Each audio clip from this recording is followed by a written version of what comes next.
the fair winds blow. Our home is where the waters flow. We'll show you what we've come to know on board while sailing wisdom.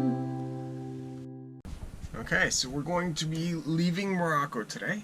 Now, in order to do that, we need to leave our pier and then go tie up at the customs pontoon.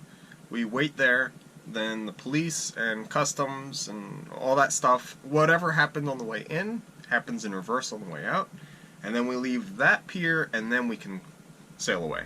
So, we're going to get everything untied, pot her out of here with our tiny little electric motor, and then head over to the customs pontoon and tie up there.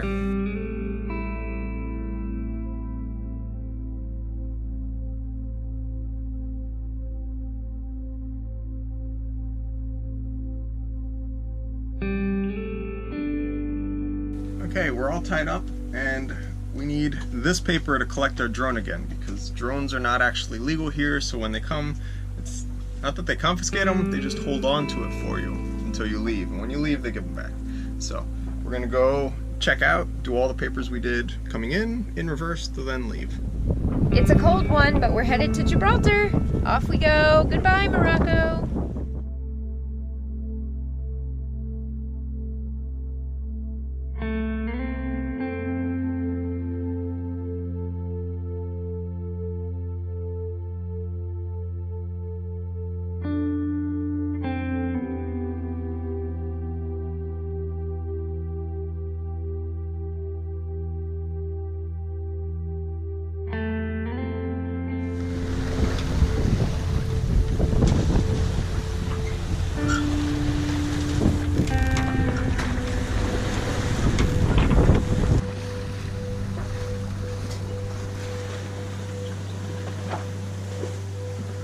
We're now on our way to Gibraltar, so it's really cool because in essence we left Morocco today.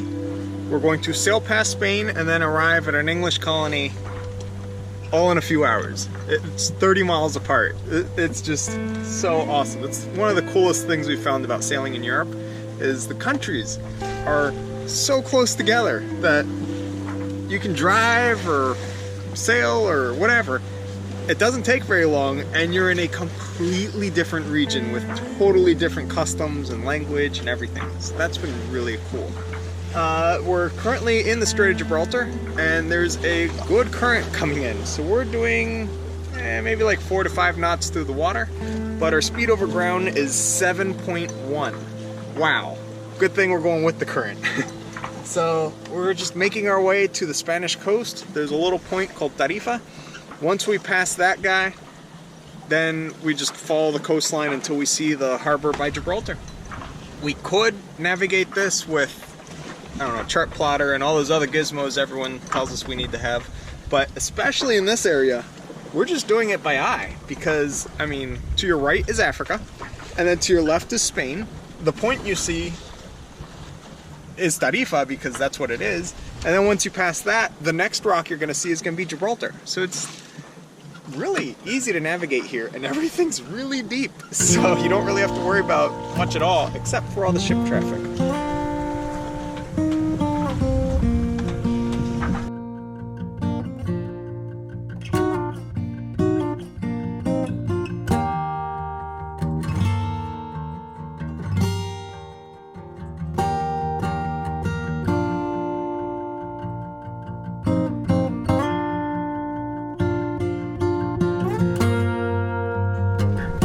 Made it here in excellent time. We were hoping to make it before sunset, and sunset's around 5:30.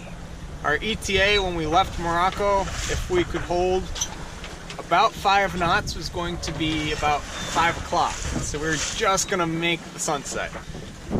Well, it's 2:30 and we are now entering the harbor of Gibraltar. So it was a lot of wind and we went really, really fast. But it was so cool when you're sailing down the strait. To your left is Europe, and to your right is Africa. And the thing that I think is just so fortunate is the coasts are not developed. So when you're sailing through, you have the natural cliff rock face of Africa, and then the forested side of Europe. So yes, there's some areas that have been cleared for, you know, because humans, we like to clear away forests, but it's so awesome to see forested parts, because then you can kind of imagine what this must have been like for the early explorers when they came through this pass. It's been thousands of years of sailing, and yet we're still going through the same waters and looking at the same or similar landscapes. It's amazing how quickly we got here. This has to be our quickest continent-to-continent passage ever.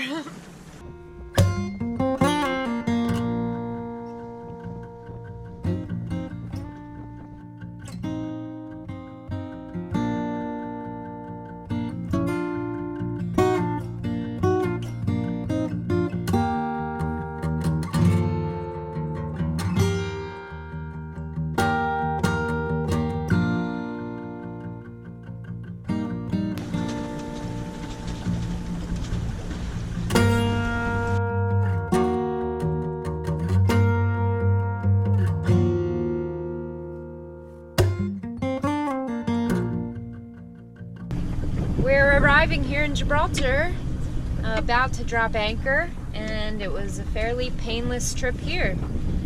So we're thankful for that, and we're excited for some fish and chips.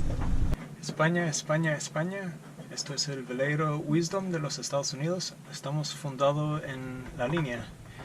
Venimos de Morocco. Si me puedes llamar para atrás para avisar cómo seguir con aduana. Gracias. It's a super windy day, and I've got a migraine, but we have to check into Gibraltar, so we're gonna brave it by dinghy, and it's a short ride, so it should be okay.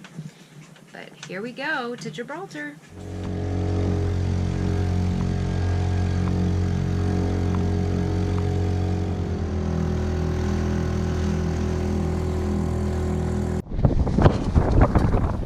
I think I'll use the telly.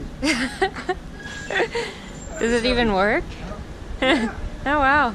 So we just passed through, we had to show our passports to get into the English part, actual Gibraltar. So we just walked from Spain to England.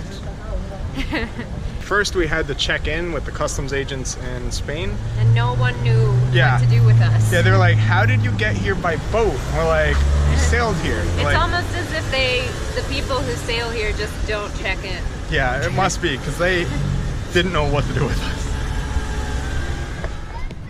So we've been in a lot of countries lately which have all different foods, and one that we've been craving a lot since Bermuda has been fish and chips.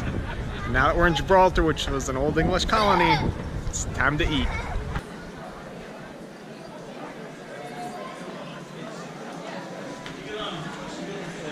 Okay, so that was actually really interesting. We're coming from Morocco, so we went to check in at the border between Spain and Gibraltar, England, and we had to check back into the EU, so we brought our passports and our binder and everything. Well, we went from person to person, and no one knew what to do with us. We said, oh, we arrived here by boat, we need to get stamped in our passports. Here are our passports, here's where we last were, blah, blah, blah. No one knew how to handle us. They were like, you came here by boat? They sent us to 3 different people.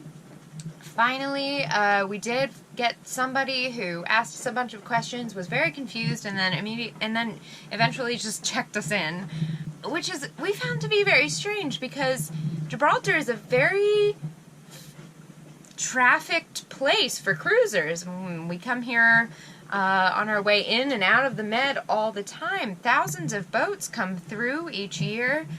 Do none of them check in or out?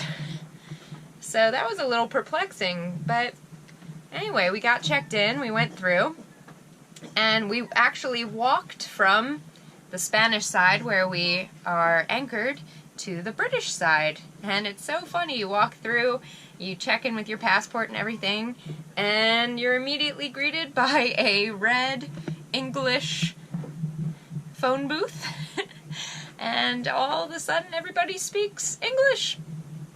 It's kind of a strange thing. So we just had dinner with a friend we were meeting here, and now we're back on the boat So we're actually going to do a lot more exploring and having some fun on the Rock of Gibraltar tomorrow. But it was a really good night and we figured everything out, so we feel good about tomorrow.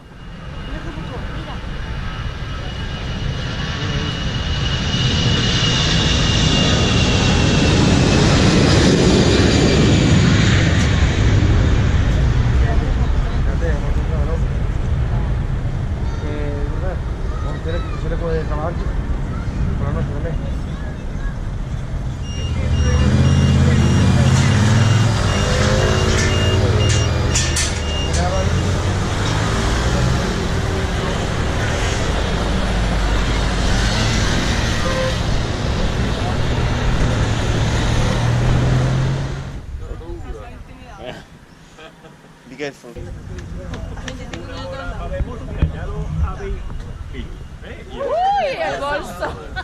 Are you a monkey? Do you know you're a monkey? Hi.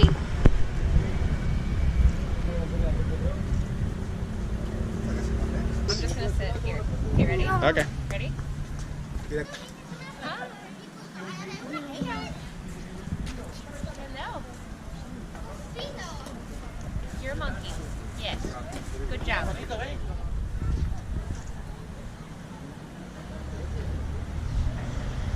Got some itchies. I feel like you're ignoring me. Excuse me.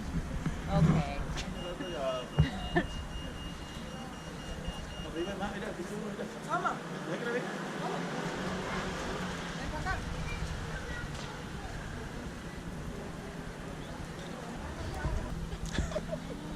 Hello.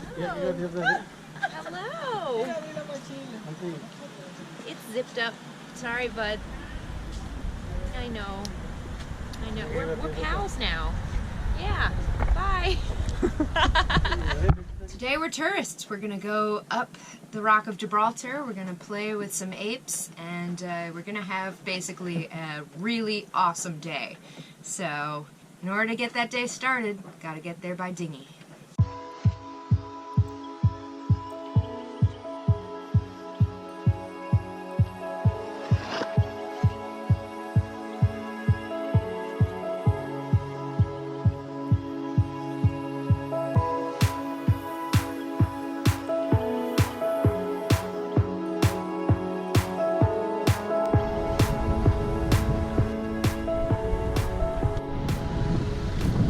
When we come ashore, we're in Spain, and Gibraltar's in England. So, border crossing.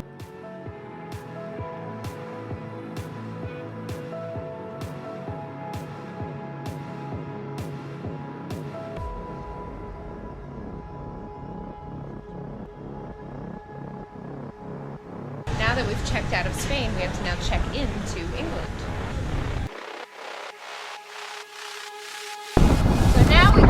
Airport runway and go into the town or city of Gibraltar.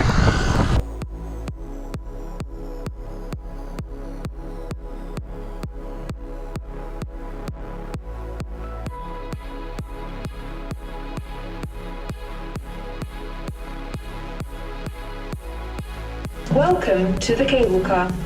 Please listen to some important information for your safety and interest.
They all been pumping. There's one right here. Hey, little guy. Oh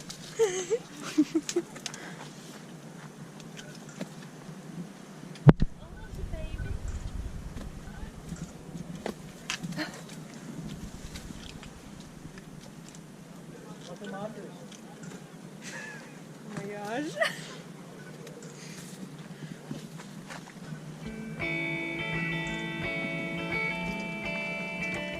Oh my gosh.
So in World War II, Gibraltar played a huge role because if you think about it, it was an Allied power spot at the tip of the Axis Peninsula. So Spain was being invaded by the Nazis and they were coming down, and this was this last stronghold to stop them from kind of taking everything.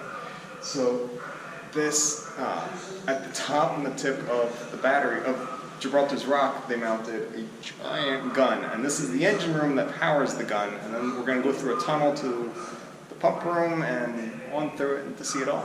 This is O'Hara's battery, where we are right now.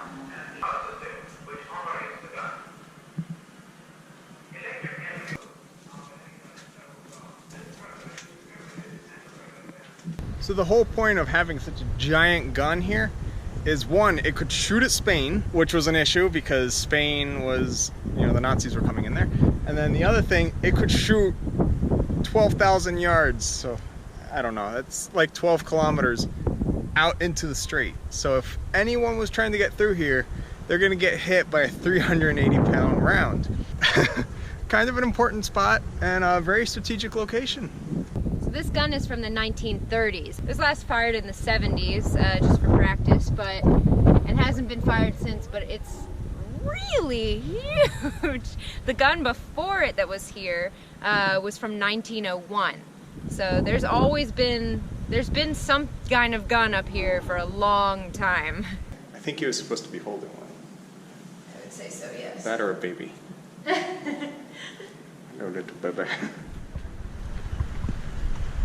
So we are now coming into the St. Michael's Cave, and it is awesome looking. We've been to a lot of caves before, as you guys remember if you've been following us for a while, but each cave is completely different. And this one, they seem to have made it into some kind of like theater, which is very unique. It's super open.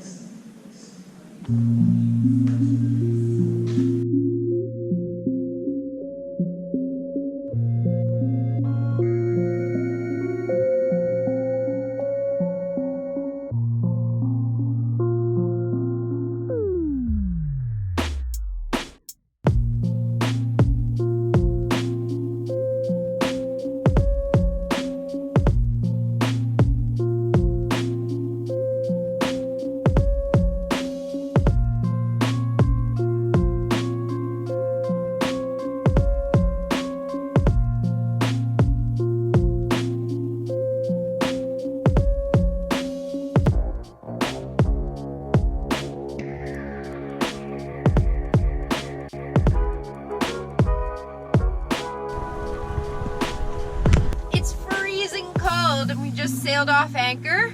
So the sun is setting, which means it's time to set our sail plan for night. So Wendy's having a little trouble steering even though we're just under the staysail. It's just, the waves are so big. Surprise! We made it somewhere. We're in a marina. And it's not in Sicily. Thanks so much for watching. Be sure to like, subscribe, and share this video with your friends. And if you'd like to follow our journey in real time on a map, receive postcards from our ports of call, and message us directly to the boat, you can go ahead and become a patron using the link in the description down below.